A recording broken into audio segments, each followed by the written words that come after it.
Muito bem, então agora são 7 horas e 40 minutos. Eu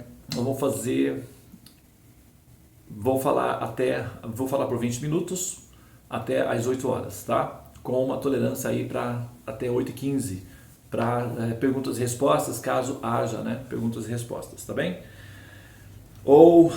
Muito bem, eu vou retomar, né? Vou relembrar o verso que nós estamos lendo. Nós estamos lendo da Bhagavad Gita, capítulo 2, verso 3. O resumo do conteúdo do Gita. Om Namo Bhagavate Vasudevaya. Om Namo Bhagavate Vasudevaya. Om Namo Bhagavate Vasudevaya. Muito bem. O verso é o seguinte: Klaibyan Masma Gamaparta Naitat Twai Upapadjate Kshudran Hridaya Dharbalyan Chaktotista Parantapa. Tradução: Ó filho de Prita, não cedas a essa impotência degradante, isso não te fica bem. Abandona essa mesquinha fraqueza de coração e levanta-te, ó castigador do inimigo. Bom, eu já li, né, o significado do verso aí no momento anterior. Então eu não vou fazer a leitura do significado agora não, tá? Eu vou dar, já vou dar a sequência aí na explicação, que na verdade o que eu queria falar, que ficou faltando na última parte, nós falamos da última vez sobre a questão relacionada com os arianos, né, os anárias, ou aqueles que não conhecem o verdadeiro valor da vida, etc. Aqui, eu quero pegar esse último ponto aqui que foi mencionado. Abandona essa mesquinha, né, fraqueza de coração e levanta-te, ó castigador do inimigo. Né? Ó castigador do inimigo. Muito bem, o que acontece? Nós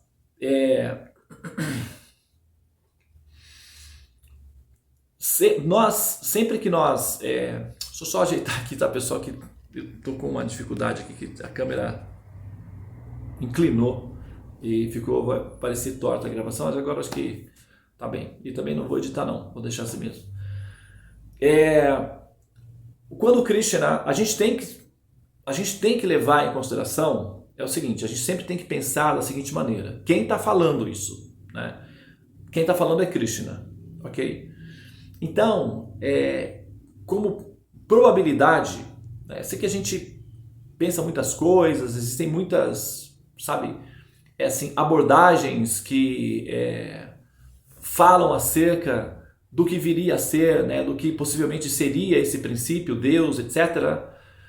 Mas na hora em que nós estamos estudando a Gita, ou a conversa, né, nós estamos estudando esse diálogo, nós precisamos, como exercício, né, isso é uma espécie de exercício real, é como se fosse um laboratório, então é preciso considerar, tá, a possibilidade de que Krishna seja a pessoa suprema.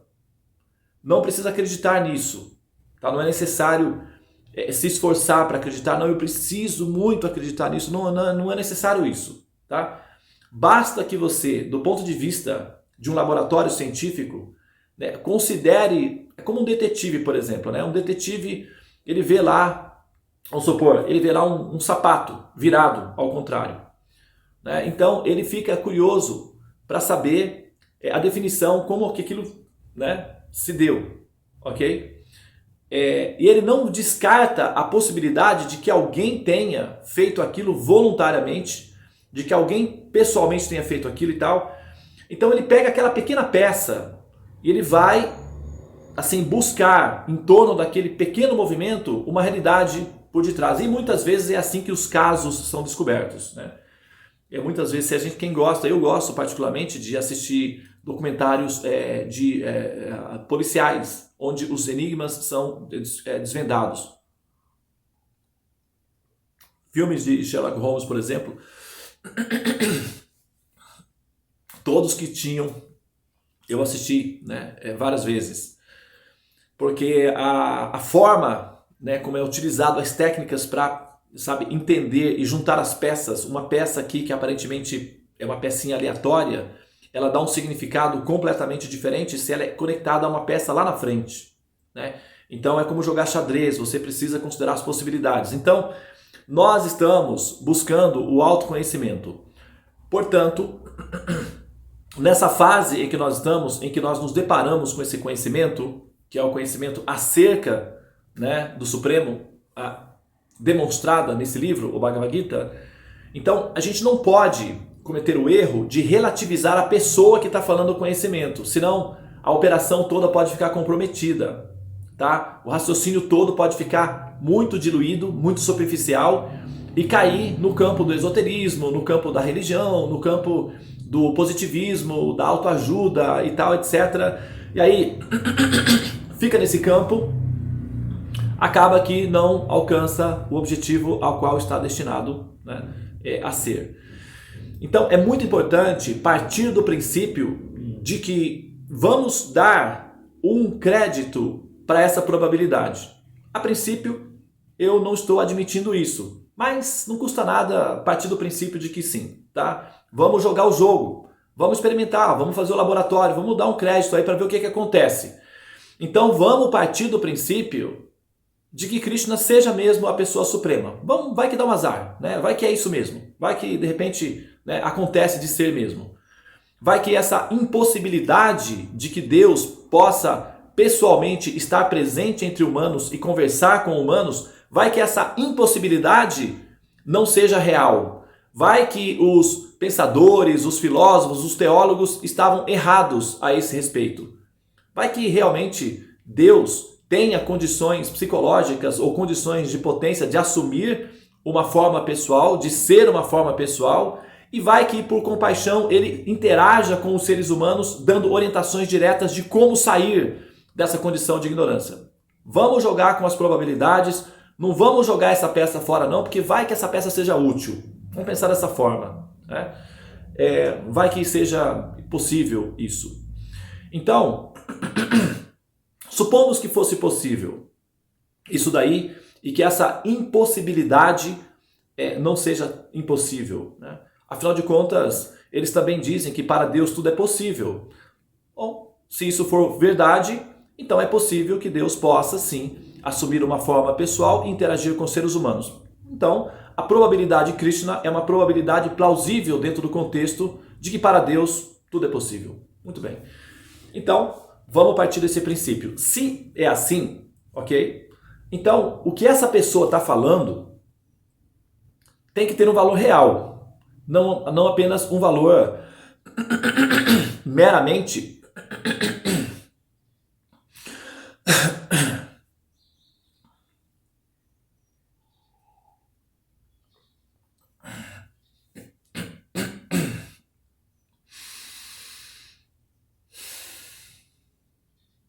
Desculpa, pessoal, mas é que tem dias que tá muito difícil. Hoje tá um dia muito difícil. Eu não sei se vocês sabem, eu já fiz tratamentos, né, respiratórios, tive pneumonia 2 vezes, eu já comentei aqui em alguns vídeos anteriores, né? E fiz tratamentos, né, já estive no balão de oxigênio, né, no respirador algumas vezes por conta disso. Então eu tenho uma dificuldade com o meu sistema respiratório, né, que ficou sequelas, né, do meu processo. E como é parte da ferramenta do meu trabalho, o pulmão, né, que exige ar, respiração, né, esse sistema, e como ele tem aí uma sequela, então dá esse efeito, né, que de vez em quando ele me cria esse problema, tá? Então peço que você, por favor, tenha essa misericórdia, essa compreensão, aí, essa tolerância e não se incomode, né, com isso daí, porque não é proposital, realmente não é displicência, não é negligência minha, né? Porque poderia ser, por exemplo, que antes de vir eu pudesse fazer algum mecanismo e tal, eu faço. mas não é suficiente, tá? Realmente uma sequela do equipamento mesmo, é uma debilidade do equipamento mesmo. Então, é isso, tá? Bom,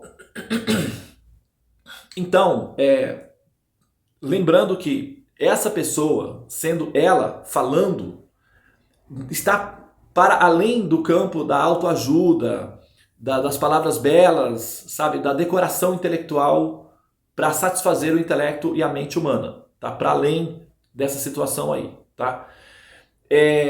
Nós temos que observar as palavras e procurar entender o significado disso, o significado orgânico disso na nossa vida, no nosso dia a dia, no nosso day by day, no nosso dia a dia. E aqui está sendo informado o seguinte: levanta-te, ó castigador do inimigo. Ok? Ó castigador do inimigo. Primeiro, levanta-te, né? Uma vez eu fiz uma peça de teatro na nossa escola, quando era assim, mais jovem, e era Descobrimento do Brasil e tal. E tem uma parte no hino nacional que diz: deitado eternamente, né, em berços esplêndidos.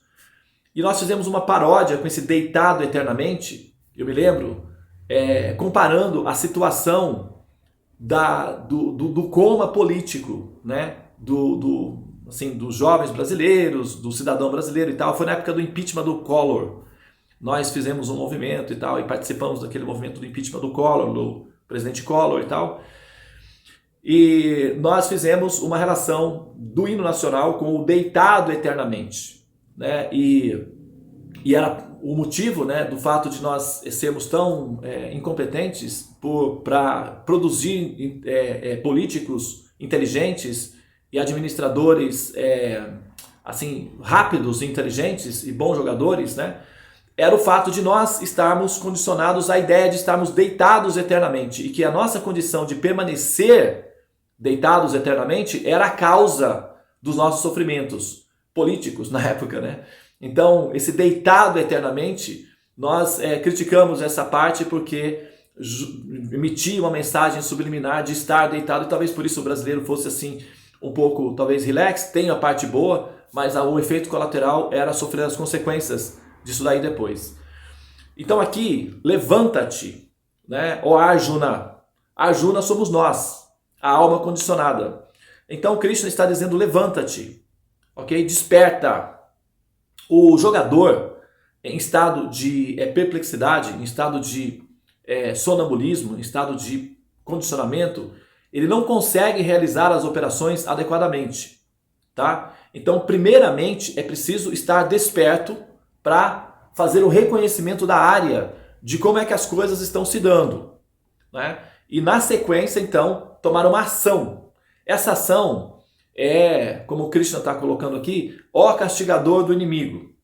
Então nós primeiros, porque assim, precisamos reconhecer quais são os nossos inimigos reais, né? É dito que aquela pessoa que sabe o que está procurando tem mais chances de encontrar o objeto procurado. Porque se você não sabe o que você está procurando, o que acontece? Você pode se esbarrar no objeto procurado e não encontrar. E o resultado consequente disso é que você vai ficar girando, né? Girando ao redor. Tem aqueles momentos que a gente perde, né, lapsos de memória, a gente chega num local e pensa: nossa, mas espera aí, o que eu estou fazendo aqui mesmo? O que eu vim fazer aqui? O que eu estou fazendo? E aí a pessoa fica pensando, por que eu vim aqui? Tá, ah, sim, ok, me lembrei. Aí tá. Então, esses lapsos de percepção, de memória da existência, é justamente aquilo que nós precisamos utilizar para poder, sabe, se tocar do que nós estamos fazendo aqui. Espera aí, o que eu estou fazendo aqui mesmo? Eu vim aqui para quê? Qual é o propósito? Por que eu estou aqui? O que eu vim fazer aqui mesmo, exatamente? Ah, tá, eu vim, comer, dormir, beber, acasalar, envelhecer e morrer. Ótimo, programa maravilhoso. Então, vamos descer a ladeira. Será que é isso mesmo? Quer dizer, a gente precisa saber a que nós estamos destinados. Por que nós estamos aqui? Qual é o propósito pelo qual nós estamos passando por essa experiência de existência? E é bem claro em todo o Bhagavad Gita, em todas as instruções de Krishna, que o propósito é o autoconhecimento, tá? E esse autoconhecimento implica necessariamente conhecermos-nos ou conhecer-se a si mesmo enquanto Atma, enquanto alma, ok? Então, partir do princípio de que nós somos almas ou Atmas e não os personagens que nós estamos vivendo. Os personagens são funcionais para a nossa evolução, porém eles são funcionais. Eles têm um período específico no tempo. Eles sairão eles cumprirão a sua função e deixarão de existir, tá? Então é bom que essa informação esteja sempre na pauta para a gente não ficar iludidos vivendo em função do personagem e apostar todas as fichas no personagem e depois esse personagem ele não vai suportar a pressão da existência, ele vai se dissolver e você pode se sentir ressentido, indignado, injustiçado, etc, etc. Porém, todos os movimentos, todos os sinais, todas as pistas apontavam para a possibilidade de que o personagem não suporte a pressão da existência do tempo, tá? Então isso tem que estar na pauta. Agora, uma vez que a gente tem a noção daquilo que nós precisamos fazer, primeiramente estar despertos, identificar quais são os nossos inimigos, tá? Eu já acho que, não sei se foi na última aula, ou acho que não me lembro, mas existem 3 inimigos que nós temos que enfrentar durante o processo desse movimento que nós estamos fazendo dentro dessa terapia, tá? O inimigo externo, que são as pessoas perigosas, eventos cataclismas da natureza, evitar lugares de riscos, lugares perigosos, etc. São os inimigos externos que nós temos que evitar, né? São os inimigos que estão fora de nós, ok? Tem os inimigos que estão ligados a nós, estão impregnados em nós, estão ancorados em nós. E esses inimigos são os inimigos que estão relacionados ao corpo, né? Por exemplo, as doenças são chamados kleshas, adibáltica klesha, adhyatmika klesha, adidaivika klesha, ok? Adibáltica klesha são doenças e problemas, né, que ocorrem no nosso corpo. Agora, como por exemplo o coronavírus, né, que é uma atma, que é um atma klesha. Kleshas são misérias atma, causadas pela mente, pela nossa mente ou por, né, outras entidades vivas. No caso, os vírus são outras entidades vivas que causam doenças no nosso corpo. Então, são os inimigos no corpo, são as doenças, ok? Então, nós precisamos buscar um modus operandi que seja favorável para o processo de ter o corpo estabilizado para que a gente possa jogar o jogo de uma maneira mais rápida, né? Um corpo doente, então, ele tem umas certas funcionalidades porque nos torna mais introspectivos perante o drama da existência, então nos torna mais filosóficos, né? As doenças nos tornam mais pensativos, mais profundos, mais espirituais, digamos assim. Entretanto, não são confortáveis. Então o ideal é ser introspectivo, espiritual, observador, sem necessariamente ter que ter doenças. As doenças são um recurso que a natureza utiliza para nos forçar a repensar a existência, tá? Para nos tornar evidente que a condição humana não é favorável, tanto quanto a gente imagina. A gente imagina que é favorável enquanto nós não estamos acometidos de doenças ou de sofrimentos físicos. Então logo os sofrimentos físicos aparecem, aí nós passamos a ponderar a condição da existência, nos tornando pessoas filosóficas, introspectivas e até devocionais, digamos assim, né? Que é o caminho da dor. O caminho do amor inclui observação, cultivo de conhecimento, exercício voluntário do processo de altruísmo, etc. Então isso aí é o caminho do amor. Agora, existem os inimigos, que são os inimigos internos. Esses inimigos são causados por nós mesmos enquanto inimigos, né? Quando tem um filme, Dormindo com o Inimigo, Um Estranho no Ninho, né? Inimigo íntimo. E essas referências estão relacionadas a nós mesmos. O quanto nós somos inimigos de nós mesmos. O quanto nós estamos predispostos a criar uma situação em que nós nos colocamos naquela situação e aquela situação se torna favorável para dar vazão a uma tendência muito comum na alma condicionada, que é o caso do Arjuna. O Arjuna, ele se viu numa situação real, totalmente favorável, para vivenciar a delícia da experiência que é o vitimismo. O estado da vítima é uma espécie de heroína, tá? Eu não sei se vocês já ouviram falar nos efeitos da heroína, o crack, né, como droga, a cocaína, né? Espero que vocês nunca tenham tido essas experiências ou aqueles que tiveram essas experiências, espero que estejam curados dessa necessidade desencantada da existência. Mas a experiência com drogas, ela faz com que a pessoa fique em estado de entorpecimento e dependente daquela experiência produzida pela substância. Não é nem a substância em si, mas mais é a experiência que a substância produz, né? Que torna a pessoa praticamente dependente. E aí a dependência da substância é um processo orgânico, físico, e existem remédios que cortam os efeitos das substâncias. O problema é que a mente deseja o efeito das substâncias, e aí é onde que ela fica, então, dependente química, né? Agora, acontece que o vitimismo é uma espécie de cocaína, é uma espécie de crack, é uma espécie de heroína para a alma condicionada. Ela anseia essa condição continuamente.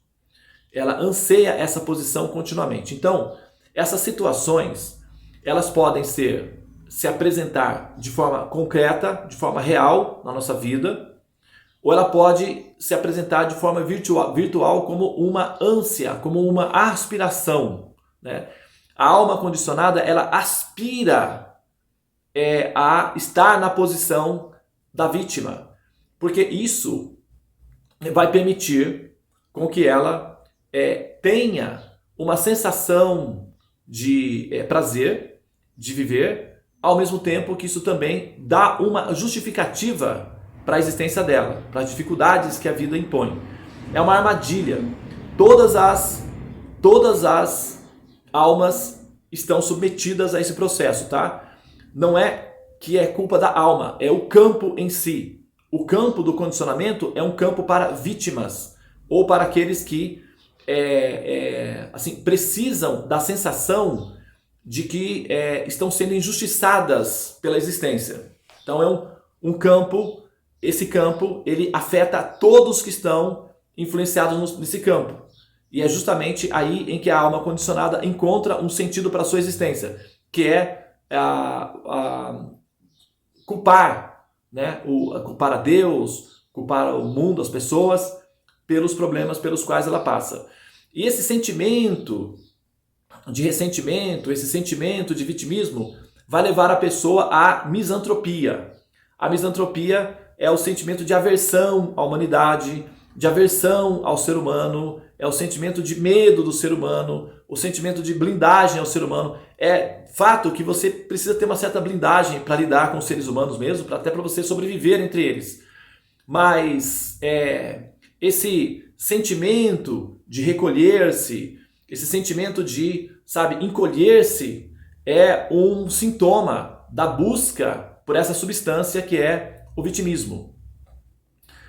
E esse vitimismo, ele se manifesta sob a forma da lamentação da existência, ao mesmo tempo que ele também produz um desejo de não lutar, que foi a situação do Arjuna aqui.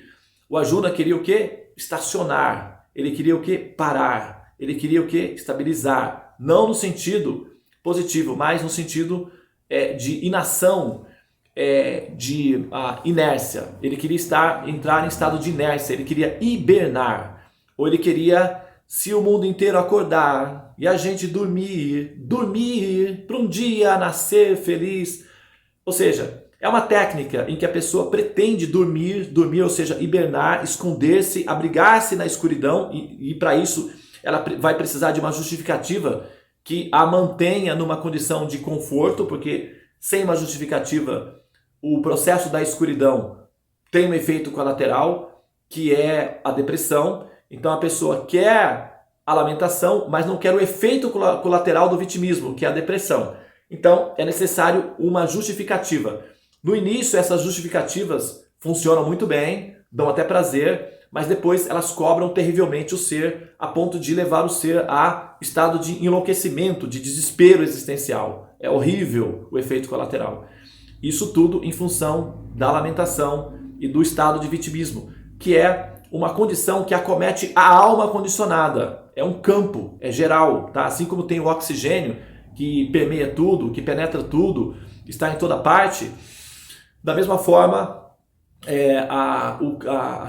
o estado psicológico do humor, do vitimismo, da vítima, é um inimigo interno,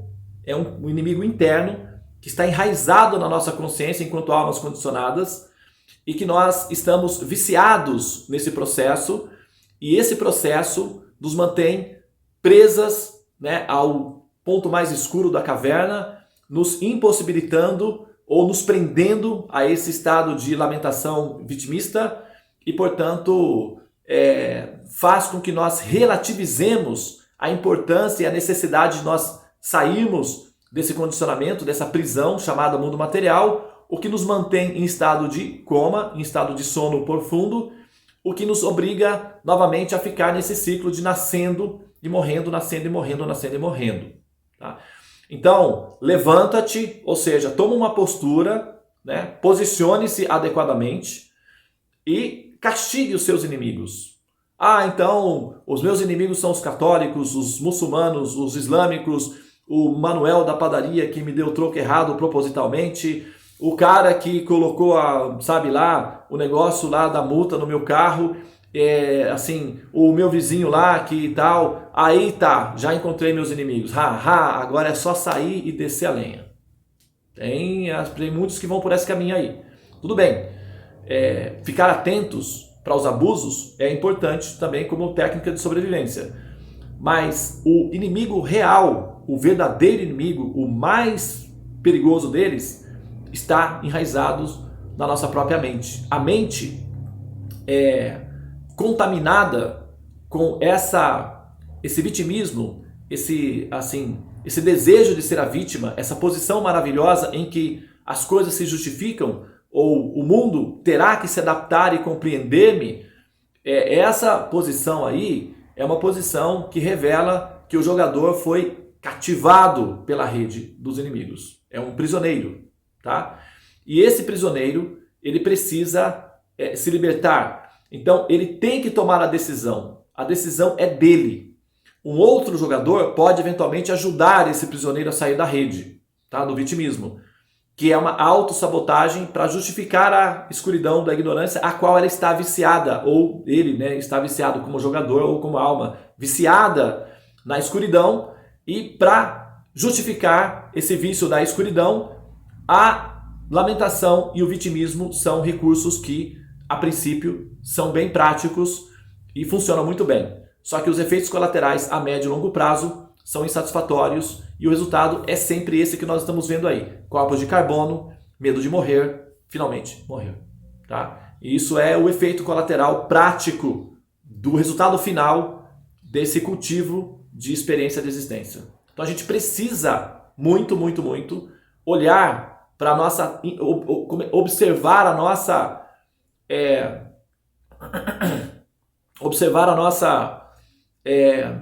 nossa mente e entender como é que ela funciona, no sentido de como é que ela está usando esse recurso. Que tipo de trapaça a nossa mente está usando para pegar esse recurso e fazer desse recurso o motivo da vida. Tá certo?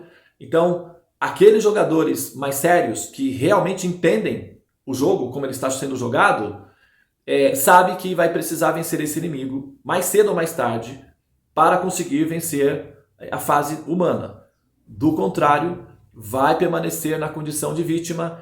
E a condição de vítima basicamente é a condição de um paciente, né? Quando a pessoa se coloca na posição da vítima, ela está dizendo: eu sou um paciente, preciso de tratamento. Vocês que são médicos, por favor, me curem. E pacientes têm que permanecer deitados numa cama, presos a um hospital. E isso é uma condição inferior de existência. Então, médico, cura-te a ti mesmo. Alma, liberte-se a si mesma. Tá? E esse é um inimigo. Levanta-te, ó castigador do inimigo. Então a gente precisa saber qual é o nosso inimigo real. Tá? E focar no inimigo real. Atacar o inimigo real. E conhecer a própria mente. Entender que a mente condicionada e contaminada ao vitimismo é o inimigo que nos leva para a armadilha que é a morte contínua. E esse inimigo tem nos derrubado vida após vida, há centenas e milhares de vidas, e vai continuar nos derrubando até que nós tomemos uma posição em relação a eles. Tá certo que os outros jogadores que, devido ao condicionamento, eventualmente, realmente podem ter ações cruéis, podem ser cruéis em relação a nós, a gente precisa saber que tem certas injustiças que têm que ser combatidas, tá certo? Então, ter um posicionamento em relação às crueldades é uma questão de dignidade. A Krishna está dizendo para Arjuna que, Arjuna, se você não quiser lutar por uma questão de dever, lute no mínimo por uma questão de dignidade humana, porque você está sendo atacado, eles estão querendo matar você e, ao menos por legítima justiça ou por legítima defesa, você tem o dever de lutar. Talvez você não tenha condições psicológicas ou filosóficas de entender que esse dever vai além da autodefesa. Mas, no mínimo, por autodefesa ou por dignidade humana, você tem que lutar. Levante-se, ó castigador do inimigo. Primeiro inimigo, a sua própria mente que está te colocando aí nessa posição de vítima, nessa posição de coitadinho. E para curtir essa delícia da vítima, você está justificando que você tem parentes e tal, aquela coisa toda. Mas saiba que, na verdade, falando palavras sábias, você está se lamentando por aquilo que não é digno de lamentação. Um homem de consciência firme não se lamenta nem pelos vivos, tampouco pelos mortos. Agora a gente vai ter que entender isso daí, né, melhor. O estudo do Bhagavad Gita todo vai nos ajudar ou nos proporcionar conhecimento acerca de como entender a nossa mente e de como domesticar essa mente, de como assim, reeducar essa mente para vencer a batalha. Ok? E vencer a batalha vai para além dos elementos básicos da vitória, como, por exemplo, vencer no trabalho, conquistar uma profissão. Ótimo, isso é muito bom porque estrutura a logística do jogo. Vencer no amor, sabe, encontrar uma pessoa, relacionar-se bem com alguém, harmonizar-se com alguém, um companheiro, um amigo, uma amiga e tal, para jogar junto o jogo. Ótimo, isso dá uma certa estabilidade no estado psicológico. E também, né, você, assim, saúde, vencer na... Então, essas etapas, elas fazem parte da terapia básica do processo de vencer. Agora, tudo isso está necessariamente, intimamente ligado a um processo que é a vitória final, que é a vitória da alma sobre a condição de doença em que ela existe, que a mantém necessariamente, continuamente presa ao condicionamento da existência material, nascendo e morrendo eternamente e continuamente. Então, essa batalha final, ela não pode sair da pauta. Todas as micro batalhas, trabalho, amor, saúde, finanças e tal, relacionamento, né, com os vizinhos, sabe, no condomínio, etc. Todas essas microterapias, elas têm uma função, gerar experiência suficiente para que o jogador consiga finalizar a equação final, que é a batalha final, que é romper as paredes que a prendem prisioneiras, que a mantém prisioneira dentro do ciclo do samsara. Tá? Essa é a meta de Krishna. Porque ele está falando ali na parte básica da psicologia, mas o objetivo dele é condicionar o ser a pensar dessa forma. Então, se Krishna é a pessoa suprema partindo desse princípio, né, para finalizar aqui a minha fala, que já é 8h15, partindo desse princípio, se Krishna é a pessoa suprema, e se o objetivo dele é levar a alma até esse estado de consciência, é porque talvez isso faça sentido. Tá? Então vamos considerar que isso faça sentido. Pelo menos como jogadores que nós somos, vamos observar as cartas na mesa. Se existe uma pessoa importante que está levando o ser a pensar daquela forma, isso procede, é coerente ou não. Vamos checar para ver se é assim ou não é. É o que nós estamos fazendo, nós estamos estudando, né, essa informação. Nós estamos estudando esse livro, nós estamos estudando esse diálogo, nós estamos estudando a mente do Supremo. E esse estudo vai nos levar a algum resultado.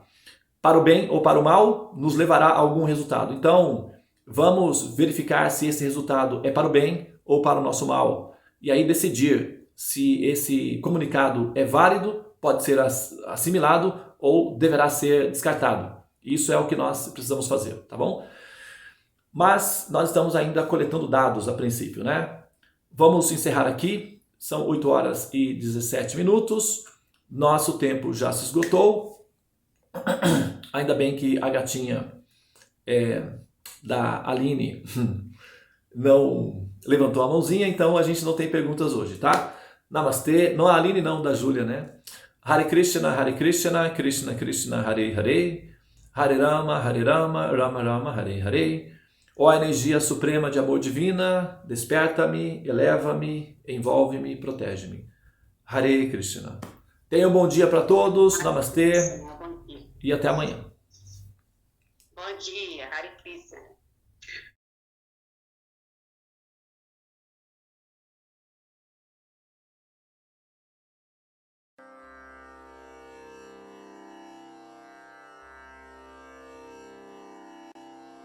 Hare Krishna, Hare Krishna, Krishna Krishna,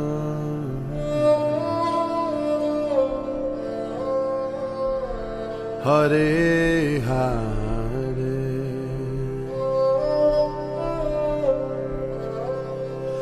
Hare Rama,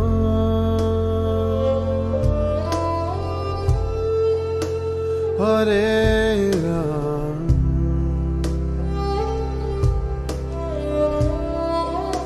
Rama Rama,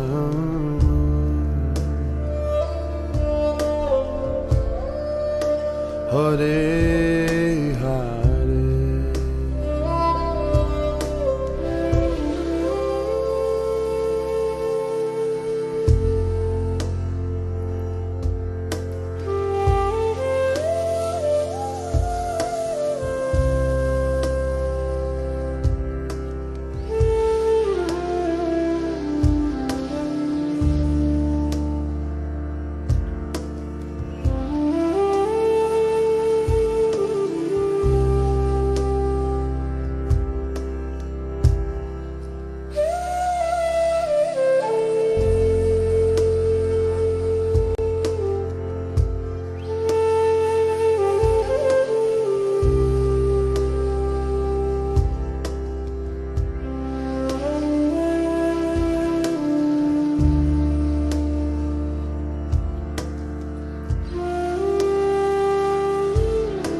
You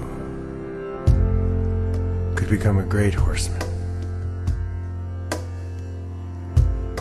and help free yourself and this world, though only if you, in prayer, become sweet lovers.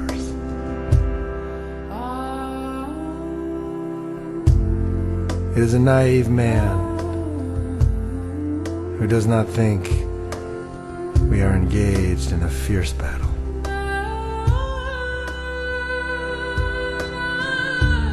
For I see and hear brave foot soldiers all around me going mad.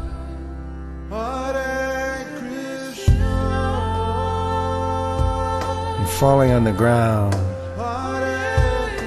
in excruciating pain.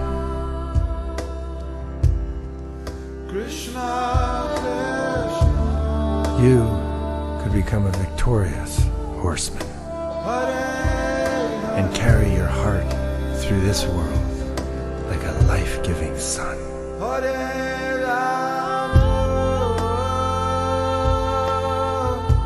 Though only if you and the Great Spirit become sweet lovers.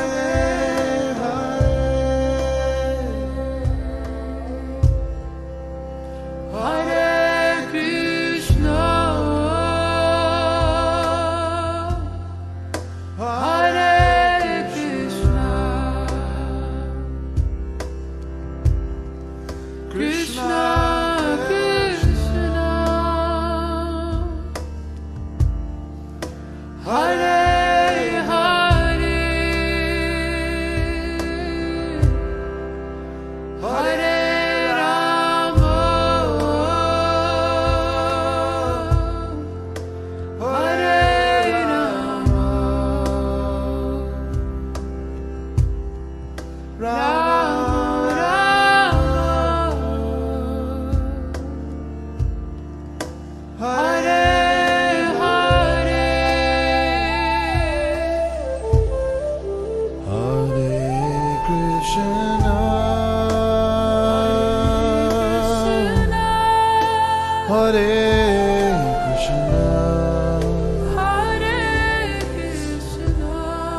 Krishna, Krishna, Hare Hare,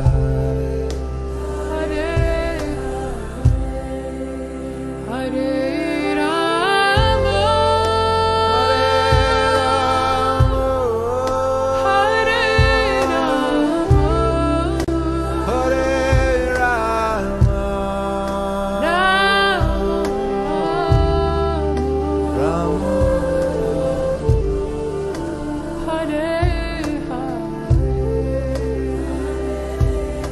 us home, Benji.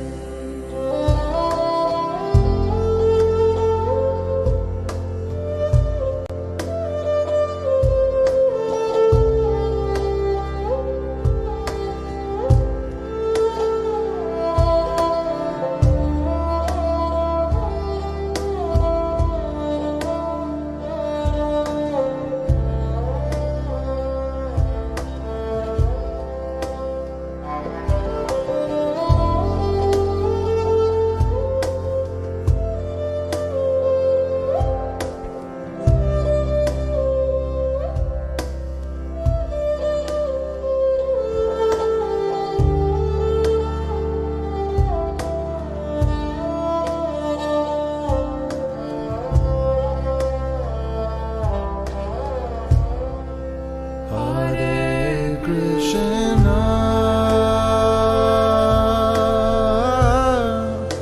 Hare Krishna, Krishna Krishna, Hare